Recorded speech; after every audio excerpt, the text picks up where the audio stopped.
Gara-gara rumah ini belum makan ya? Lah kan puasa, Bu. Oh, puasa apa, Peli? Puasa sudah kan Kamis, Bu.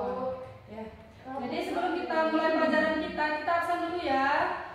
Baby Yolanda, Ella Marianti, Hadir, Bu. Peli Intan Saputri, Hadir, Bu. Jadi hadir semua ya hari ini. Iya, Bu. Baik, Ibu akan menjelaskan materi kita hari ini. Ada yang tahu materi kita hari ini apa?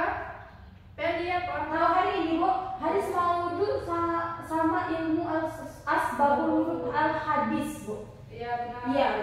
Jadi materi kita dua hari ini ya. Iya, Bu. Karena kata Ibu kalian dua aja. Iya. Biar cepat selesai. Mm-mm. Semuanya sudah masuk? Belum, Bu. Peli sudah ada sedikit, Bu. Gambarannya aja, Bu. Iya. Jadi yang pertama kita mulai dari hadis maudhu dulu ya. Iya, Bu.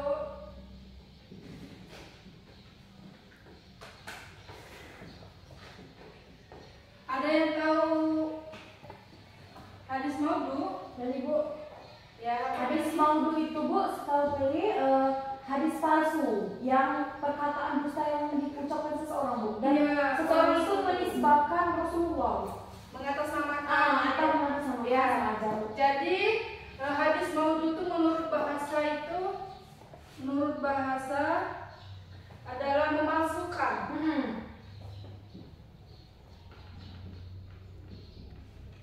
Nah, jadi kalau menurut istilah itu hadis maudhu adalah hadis yang perkataan atau perbuatan itu ya seseorang mengada-ngadakan atau mengatasnamakan Rasulullah padahal tidak ada berkaitan dengan Nabi, tidak ada apa tuh yang berkaitan dengan perkataan Nabi, perbuatan Nabi dan lain sebagainya. Jadi ada seseorang yang mengatasnamakan Nabi untuk itu dinamakan hadis maudhu. Iya, Bu. Ada yang ingin bertanya tentang hadis maudhu? Hadis maudhu. Peli, Bu. Ya. Belum memang kan berarti tahu pengertiannya, tapi belum tahu secara signifikan, Bu, secara mendetail. Nah, iya. Jadi hadis maudhu itu adalah hadis yang dinisbahkan kepada Rasulullah atau diatasnamakan Rasulullah dengan cara mengada-ngadakan bahwa hadis itu adalah perkataan atau perbuatan dari Nabi Muhammad SAW, padahal itu tidak atau dusta. Jadi mengerti dulu. Insya Allah sudah, Bu. Ella, sudah Bu. Sudah. Jadi materi kedua itu apa Peli? Masih ilmu Asbabul, ilmu asbabul wurud al hadis, Bu. Ilmu asbabul wurud al hadis. Ya, Bu. Jadi asbabul ini ada yang tahu artinya? Pede, Bu, tapi nggak tahu arahnya aja. Iya. Asbab itu tuh berasal dari kata asbab yang berarti sebab. Iya. Wurud itu datangnya atau turunnya sesuatu atau hadis. Muncul. Ya. Jadi asbabul ini dari bahasa Arab yang artinya sababa. Ya, Bu. Sababani. Asbabun.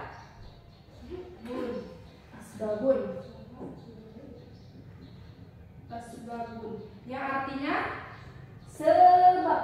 sebab.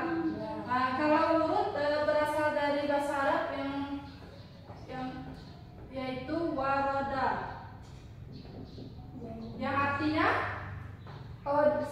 datang atau muncul. Ya, datang atau muncul. Nah, jadi kesimpulan dari ilmu asbabul wurud adalah ilmu yang mempelajari sebab-sebab munculnya suatu hadis atau latar belakang suatu hadis. Apa sih tujuan utama dari ilmu asbabul wurud? Ada yang tahu? Tidak, Bu. Jadi tujuan utamanya itu adalah untuk kita mendapatkan pemahaman yang mendalam dan akurat tentang hadis tersebut, misalkan. Nah, ada contoh itu ada salah satu contoh aplikasi ilmu asbabul wurud, yaitu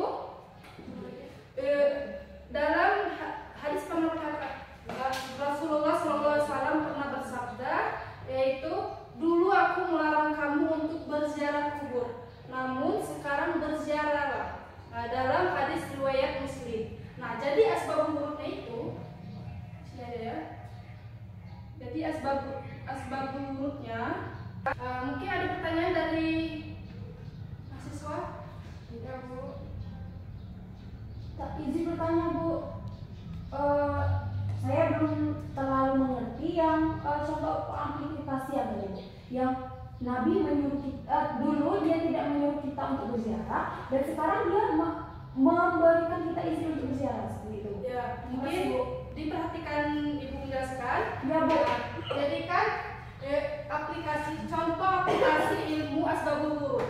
Nah, jadi kan Nabi pernah bersabda, dulu aku melarang kalian untuk berziarah kubur, namun sekarang berziarahlah. Dalam hadis riwayat Muslim. Nah, jadi asbabul wurudnya itu adalah pada masa awal Hijriah itu kan, pada kaum muslimin kan itu pada masa jahiliyahnya kan.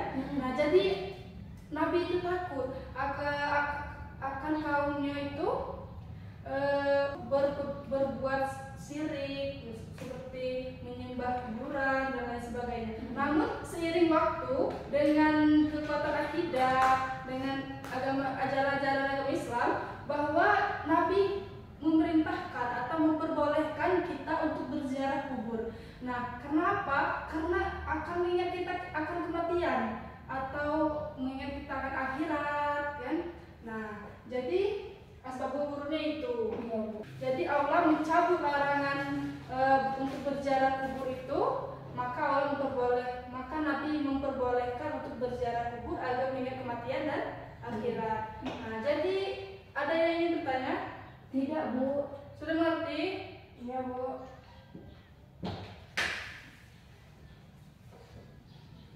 Nah, jadi mungkin hanya ini ya materi kita hari ini.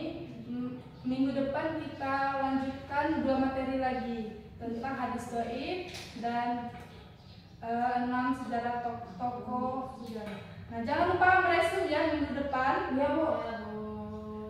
Mungkin hanya ini yang dapat Ibu sampaikan. Apabila ada kurangnya Ibu mohon maaf. Pada Allah sama-sama kita mohon ampun. Wassalamualaikum warahmatullahi wabarakatuh. Waalaikumsalam warahmatullahi wabarakatuh.